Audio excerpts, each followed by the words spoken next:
Broadcasting from the business capital of the world, this is the Podcast Business News Network. Oh, welcome back, everybody. I love what we're going to talk about today because it's just so impactful. It has something to do with energy.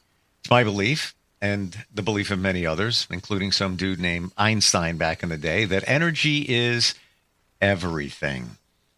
And if you start feeling off, disconnected, maybe you're just having some challenges in life, maybe the energy centers in your body, i.e. the chakras, are a little wonky.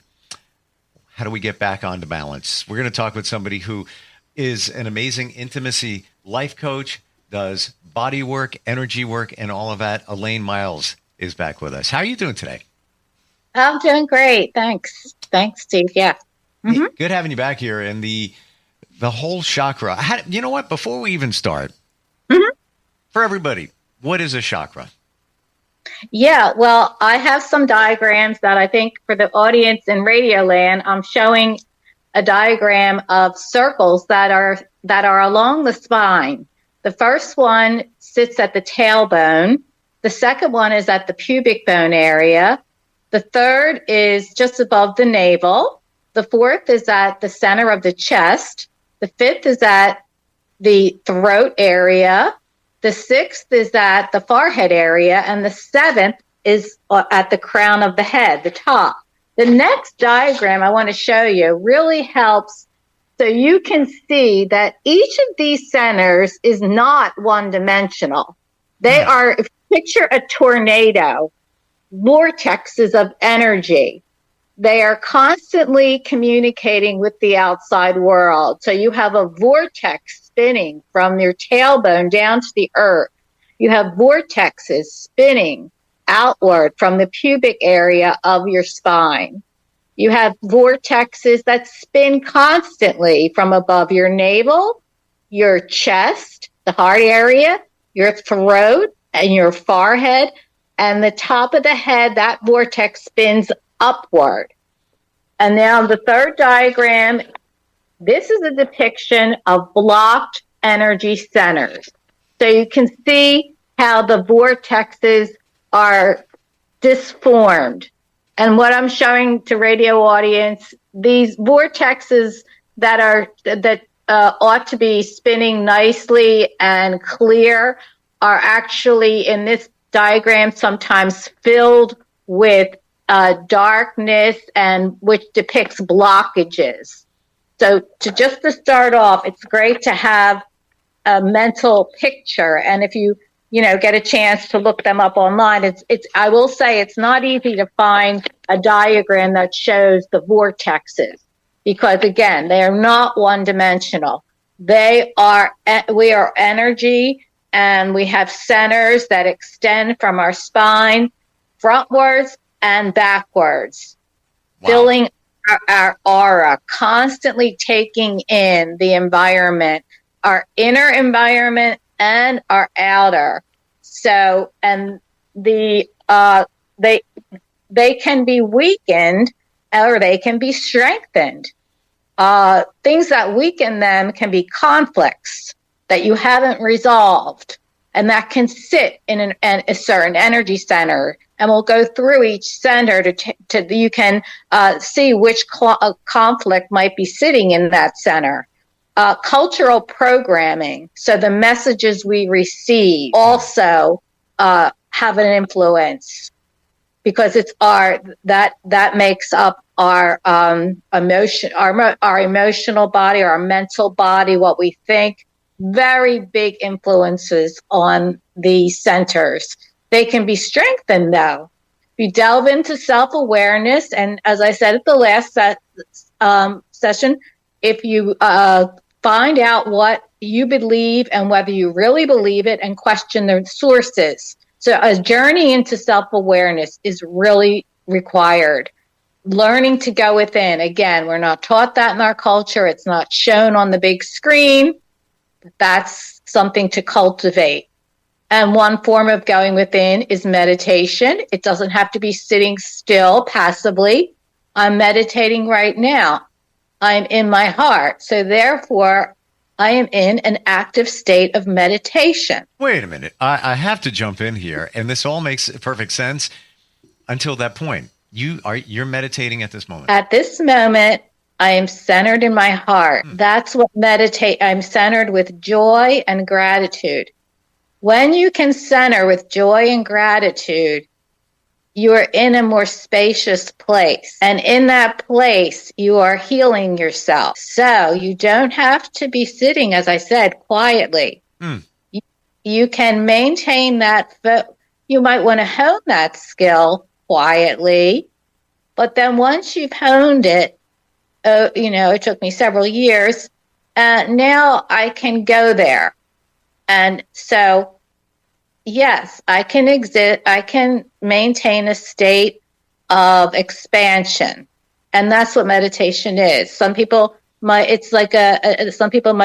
do some kind of a hobby and feel a sense of zoning, a sense of peacefulness. That's meditation.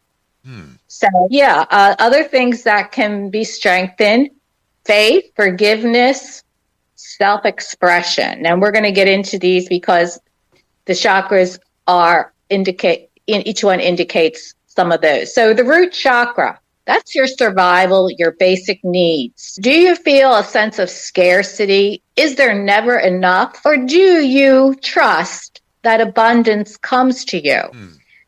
Do you identify as a victim in any situation, or do you take personal responsibility and change a situation, accept it, or leave the situation instead of remaining in the victimhood mode? And do you still blame your parents for something?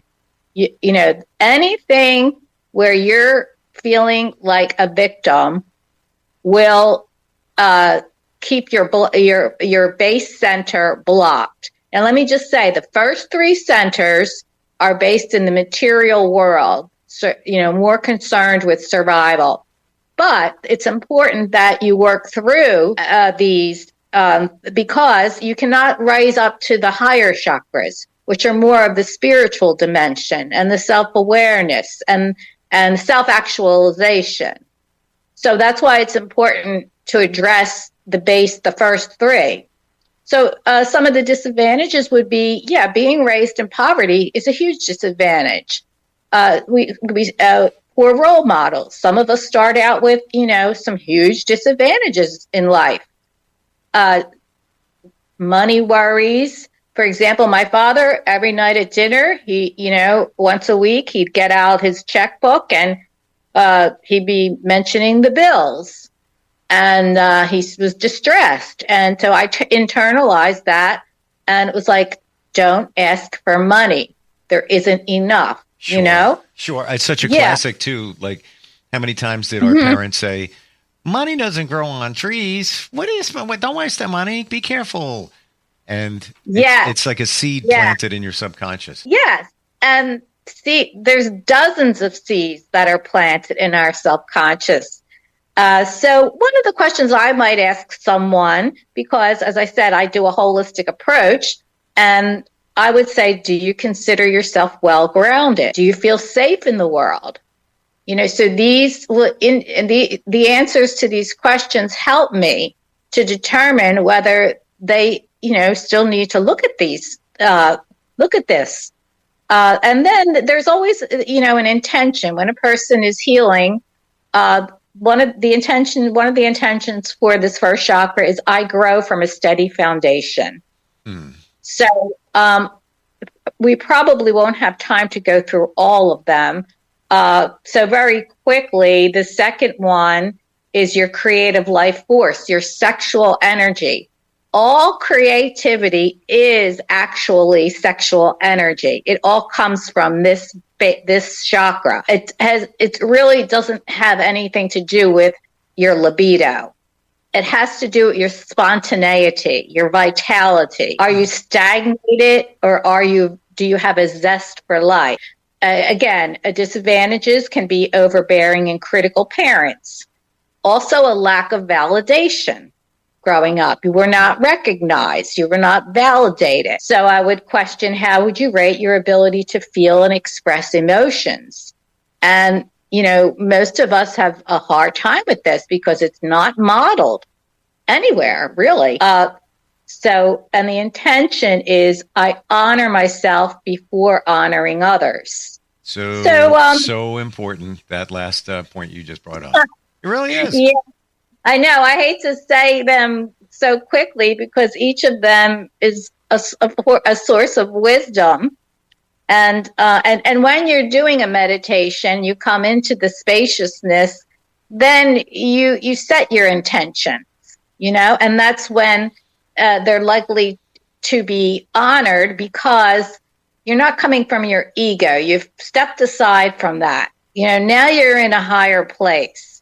So now you're putting these intentions out with humility and love. The third is your power center. Do you follow through on your word? And the intention would be, I accept all parts of myself. The heart center. Emotions can get stuck in the heart center. The denser emotions of anger, jealousy, envy. Now, if you can, we have the ability to transmute emotions. We can actually use the energy of anger, which I did for many years because I was very angry. And I said, well, if I'm angry, I may as well use it to my benefit. And then use it to go to the gym, use it to clean the house, use it at least you have the energy. You may as well use it and let it work itself out by your physical activities. Yoga, I do yoga, but and then also recognize that what you're doing is you're transmuting. You're changing that energy from a base level, and you're now progressing on a path of self-awareness. You're going to use that energy to do things that are productive for you. I don't like the word productive because it's overused in our society, and we don't need to be constantly productive. We are divine beings. Our beingness is enough, but we feel satisfaction when we are productive, and that's fine. We just don't need to overdo it. We need to do everything in balance. And so the heart center. So like I said, if you can cultivate gratitude and feel a sense of joy. Gratitude for the basic things in life, a roof over your head, the ability to speak and communicate, the ability to be interested in learning how to communicate. Gratitude just for the motivation that exists within you is huge. Yeah. If you are motivated, that you're halfway there. You're more than halfway there. It's amazing that we take a lot of these things for granted. And I was in a situation a few weeks ago, came down with a virus. It's been decades since I've had a fever. I know where I got it from, a coworker. He was coughing. I knew it. And I had acute laryngitis. Never had that before. And I realized how I take it for granted just being able to communicate because nothing was coming out. And I realized that how important, not just for work, but just in general. And since I couldn't work, this is what I do. I was like, you know what? I'm going to take some time to myself, much needed. And I even thought about maybe I'll get on a plane, just go somewhere and just hang a little bit. And I didn't because I realized, again, I can't really talk. It's not going to be fun. I like to, if I'm at a restaurant, hanging out at the bar or whatever, hey, how you doing? Strike a conversation, learn about people, learn about culture, all of that. You take things for granted. And I love the gratitude. Keep practicing that on a regular basis. Yeah, regular basis, really. Several times during the day, you're having something to eat or drink. I'm grateful for this beverage. I'm grateful for this food. I'm grateful for the company that I might be, if right. I had company. So then, and again, a disadvantage would be growing up with a lack of love, parental love. And then we have to learn as we cultivate our beingness, we can actually cultivate love for ourselves and others by focusing on gratitude, expanding our heart. We are creators made in connected with the main creator, whoever that is, or whatever it is. But we cannot be separated from the ability to create love. And when we are centered in gratitude and joy, we are actually loving ourselves. That's how we begin to love ourselves. It's not a mental thing. I love myself and telling yourself. No, it doesn't happen on that level. You can tell yourself that till you're blue in the face. But if you still feel an emptiness, you haven't cultivated it at the level that it needs to be cultivated, which is the energy level. Interesting. Energy level is the basis for everything. And so the throat chakra spirals out of the neck area, and it's our ability to communicate and speak our truth versus the inability and repressing them just to get along with others and be accepted. And it's rampant that people will not allow themselves, not take the risk to express what they authentically feel for fear of losing friends. And I must say, if you are authentic, you will lose friends. But the trade-off is that you will be expressing yourself now, and you will be more authentic, and you will be attracting the people that are more authentic anyway. So maybe it's worth losing the friends that can't accept you for who you are. It's a lot of this fear governs us. Fear comes into play.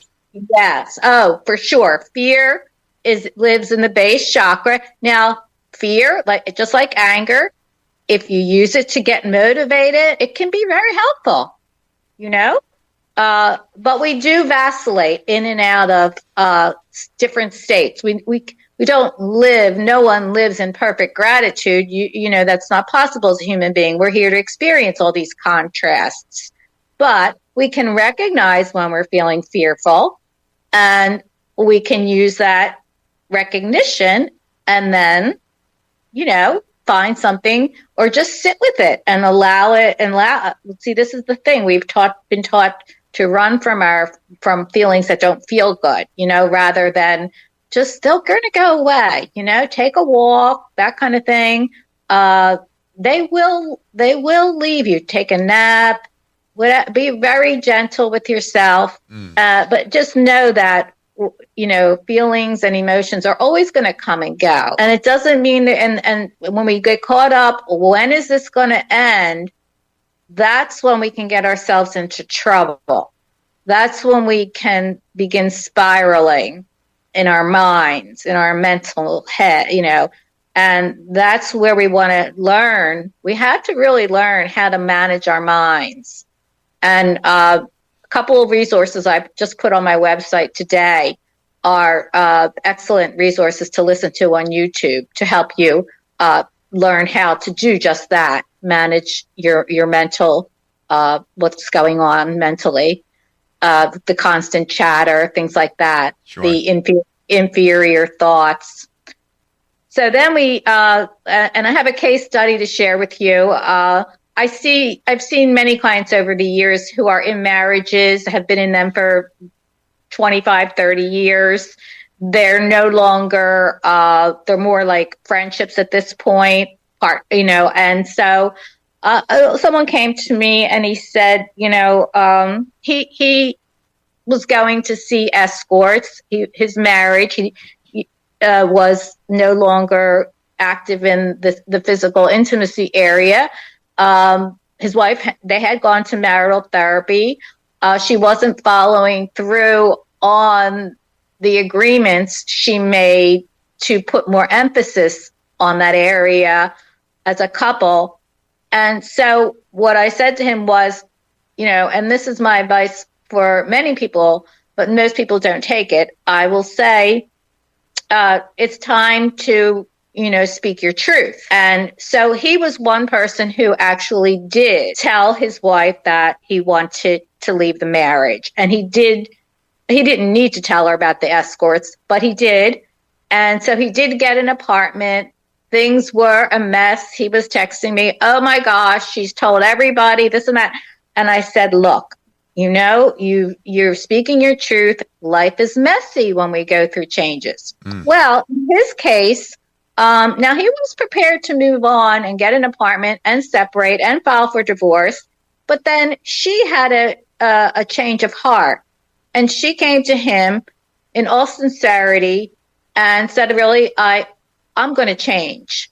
I'm going to now make our relationship the priority. Wow. And he moved back, and they're doing fine. So, but the thing is, he spoke his truth, and he felt so good about finally coming clean. And he wasn't concerned with, okay, we're going to have to split the assets and things like that, which many people get caught up in. They don't want to split the assets. They don't want to tell the adult children who are married and having kids of their own. And so they refuse to grow.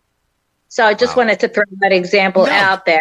You know what it sounds like, Elaine? Mm-hmm. They finally were authentic with each other.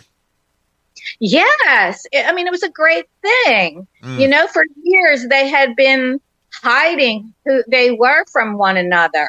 We're just about out of time, and I know that we have 2 left, but here's what I'm thinking. We're just about to hit the third eye, which is your intuition. What do you think about next time we get together? We focus on your intuition, all of that, what it feels like, how to connect, and really kick it off by talking about the third eye chakra. What do you think? Yeah, that sounds fine to me. Yeah, that's actually one of my favorite topics: intuition, gut feeling, all of that. If somebody's looking for any kind of guidance, coaching, intimacy coaching, all of that, how do they find you? They can go to my website. Well, they can search my name on Google, Elaine Miles, Miles, Pennsylvania, massage. I come right up on the Google. Or they can go to my website, Tymes, SOULTYMES.com. Beautiful. Thank you. I have a little blurb. We don't have any time. 25 seconds-ish. I am willing to pay the price of personal growth. I will do what it takes to be whole. Amen. And guess what? You gave the example of that couple. That sounds like what they did. It sounds like what they did. Yeah. Right. Thank you for yourself. You do it for yourself first. 100%. You got to be true to yourself. Exactly. Elaine, thank you so much. And we'll catch up next time, okay? Okay, Steve. Appreciate Thanks. It. Thank you. We'll be right back. Suffering from ED? Living in a sexless marriage? Reeling from religious dogma and sexual shame? None of these are pleasant. There are ways to move beyond such concerns. Hi, my name is Elaine Miles, and I'm an intimacy coach. We can meet virtually with the ease of knowing that privacy is ensured. Visit my website, soultymes.com, or call 267-934-4849. Begin to ease your burden today.